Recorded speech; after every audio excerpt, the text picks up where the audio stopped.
Hari ini, hari ini, harinya Tuhan, harinya Tuhan.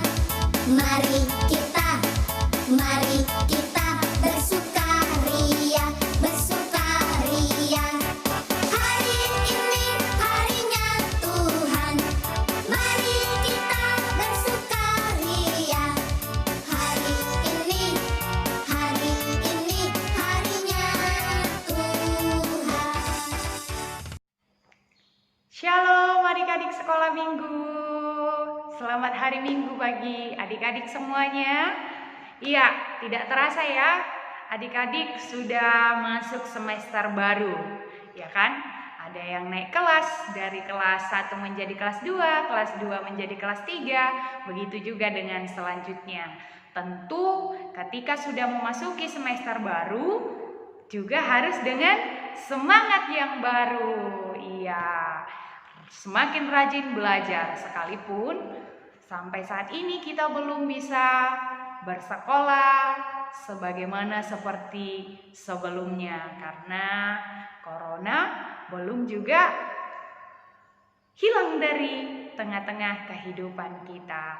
Tapi anak sekolah minggu tidak boleh menjadi patah semangat, tetapi harus tetap berpengharapan, tetap berdoa kepada Tuhan Yesus, karena Tuhan Yesus selalu menjaga anak-anaknya yang percaya kepada Dia.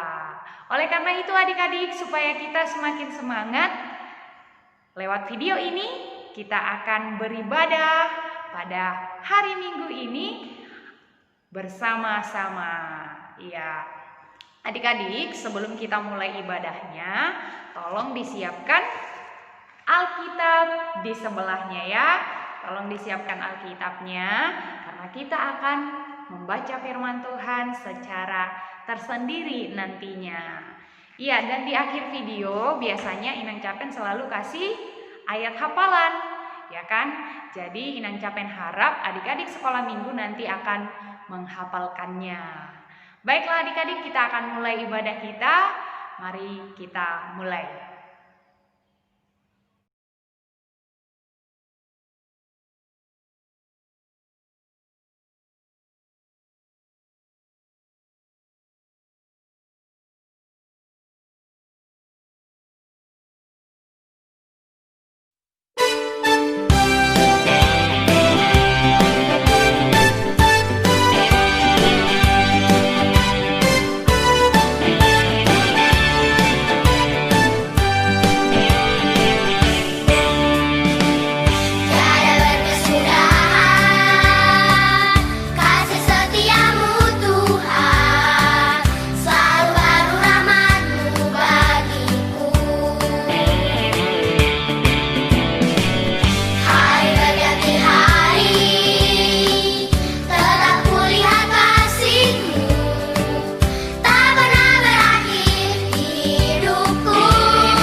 Kita berdoa. Terima kasih Tuhan Yesus, Engkau memberkati kami anak-anak-Mu, sehingga kami boleh kembali bersukacita, beribadah, bersekutu dengan Tuhan lewat panduan video ini. Berkati hati kami, berkati pikiran kami, sehingga kami boleh memahami firman-Mu di dalam hati dan pikiran kami. Terima kasih Tuhan Yesus. Amin. Adik-adik, cerita firman Tuhan pada minggu ini diambil dari Injil Yohanes, pasalnya yang ke-6 ayat 28 sampai ayatnya yang ke-35.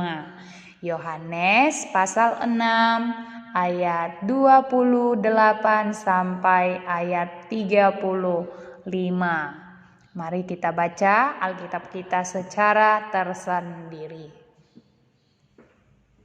Adik-adik yang dikasihi Tuhan Yesus Kristus, cerita firman Tuhan yang telah kita baca adalah berbicara tentang Yesus adalah roti hidup. Artinya adalah Yesus adalah sumber kehidupan kita. Nah, adik-adik, tentu saja makanan sangat kita butuhkan di dalam kehidupan kita.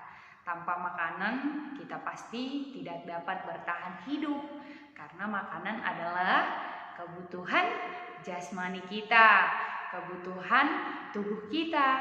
Kalau kita tidak makan teratur, biasanya kita akan mengalami sakit mah, sakit perut.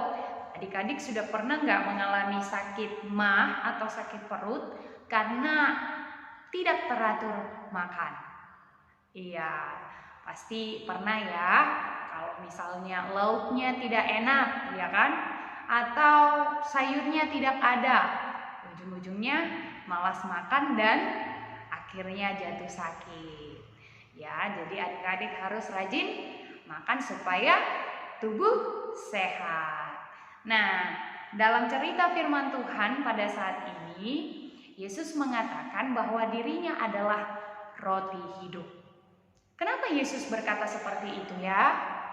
Iya, jadi pada saat itu adik-adik, ada banyak orang yang datang kepada Yesus, mengikuti Yesus karena mereka menginginkan makanan. Jadi mereka sudah melihat bahwa Yesus itu adalah Tuhan yang bisa melakukan mukjizat apapun, seperti menyembuhkan orang sakit, menyembuhkan orang buta, membuat orang lumpuh dapat berjalan. Oleh karena itu, banyak orang yang melihat kejadian-kejadian itu menjadi takjub. Mereka yakin bahwa apa yang mereka butuhkan, apa yang mereka inginkan, pasti Yesus juga dapat berikan. Itu sebabnya kemanapun Yesus pergi, mereka selalu mengikuti Yesus. Tetapi karena mereka ada maunya, ya kan? Ada sesuatu yang diinginkan dari Yesus sehingga mereka mengikuti Yesus kemanapun Yesus pergi. Nah, adik-adik, motivasi orang banyak itu Yesus sangat tahu. Itu sebabnya Yesus mengatakan kepada mereka di ayat 26, "Aku berkata kepadamu, sesungguhnya kamu mencari aku bukan karena kamu telah melihat tanda-tanda, melainkan karena kamu telah makan roti itu dan kamu kenyang." Jadi jelas ya adik-adik, mereka mengikuti Yesus karena mereka sudah terpuaskan kebutuhan jasmaninya oleh Yesus. Nah, adik-adik, Nats ini mau mengajak atau mengajarkan kepada adik-adik sekolah minggu bahwa Yesus tidak ingin diikuti atau dicari hanya karena kebutuhan-kebutuhan jasmaninya telah terpenuhi. Tetapi Yesus mau mengatakan kepada kita, kalau kita mengikuti Yesus, itu karena kita tahu bahwa roti hidup yang memberikan kehidupan selama-lamanya ada pada Yesus. Ya kan adik-adik? Jadi kalau kita makan sekarang itu kenyangnya hanya sampai nanti siang, ya kan? Sekarang pagi, nanti siang kita sudah lapar. Tapi roti hidup yang diberikan oleh Yesus itu tidak akan membuat kita lapar dan haus lagi. Dan roti hidup yang diberikan oleh Tuhan Yesus adalah untuk kehidupan selama-lamanya. Adik-adik sekolah minggu, ingat enggak cerita Tuhan Yesus ketika dicobai oleh iblis di padang gurun? Cobaan yang pertama kira-kira apa ya? Masih ada yang ingat?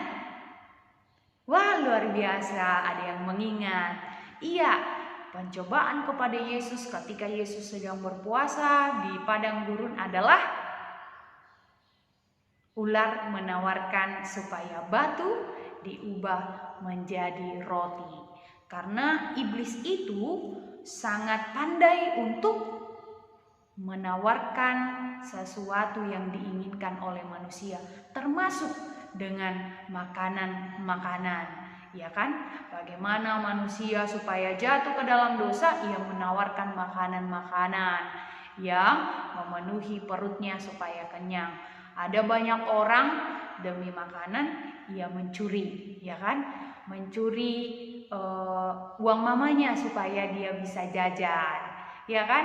Supaya dia bisa jajan, entah beli es, entah beli snack-snack di warung, dia ambil uang mamanya dari atas kulkas atau dari atas meja. Nah, hal itu tidak boleh ya adik-adik. Ya, demi makanan kita menjadi pencuri. Itu anak iblis, bukan anak Tuhan. Jadi Nats ini mau mengajarkan kepada kita, jangan karena makanan kita menjadi jatuh ke dalam dosa. Dan bukan karena makanan kita mengikuti Yesus ya, bukan karena makanan yang sementara. Yesus akan memberikan kepada kita makanan yang kita butuhkan.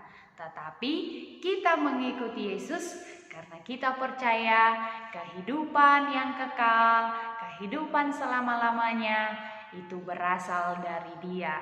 Nah, adik-adik, pertanyaannya sekarang, jika Yesus adalah roti hidup yang memberikan kehidupan kepada kita semuanya, lalu bagaimana kita mendapatkan roti hidup itu?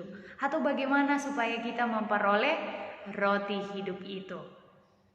Iya, jawabannya yang pertama adalah percaya, datang kepada Yesus, atau datang dan percaya kepada Yesus. Yang kedua, membaca firman Tuhan, mengingat firman Tuhan, mendengar firman Tuhan.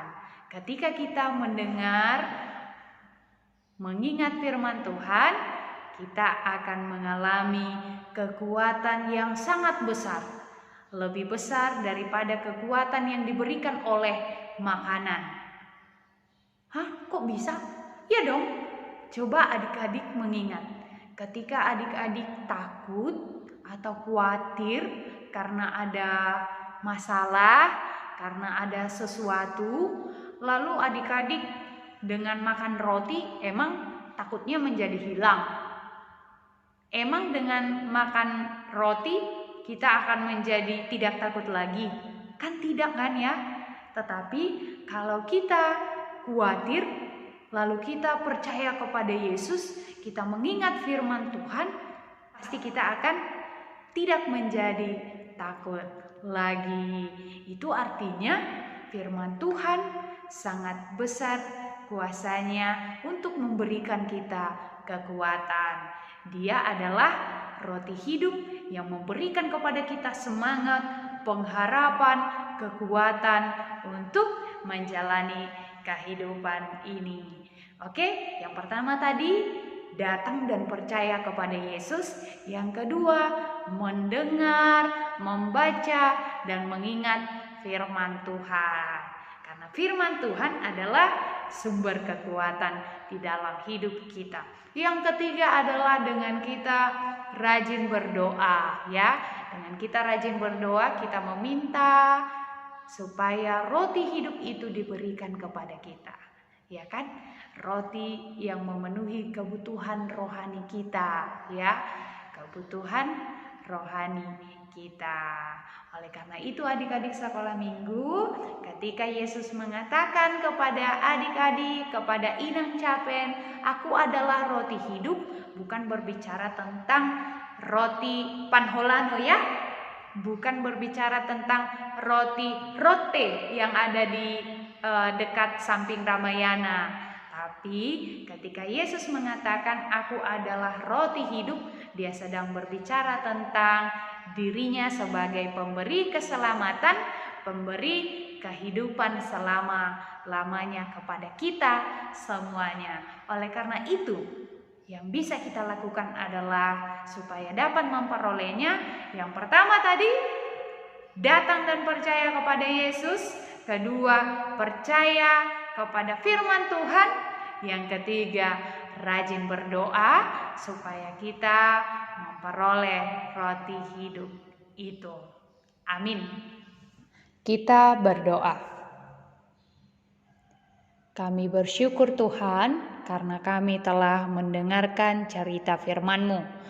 Yesus adalah roti hidup di dalam kehidupan kami, yang membuat kami anak-anak-Mu tidak lapar dan tidak haus lagi secara rohani. Kami sudah mendengar cerita firman-Mu Tuhan, agar kami memperoleh roti hidup itu, kami harus percaya kepada Yesus, kami harus selalu rajin mendengar dan mengingat firman Tuhan, dan juga rajin berdoa agar kami memperoleh, menerima roti hidup itu di dalam kehidupan kami masing-masing. Tuntunlah kami Tuhan, tuntun anak-anak-Mu, terlebih mereka sudah memasuki semester yang baru. Engkau Tuhan yang memberikan kepada mereka kepintaran, kebijaksanaan. Engkau Tuhan yang memampukan mereka dalam proses pembelajaran sistem yang baru.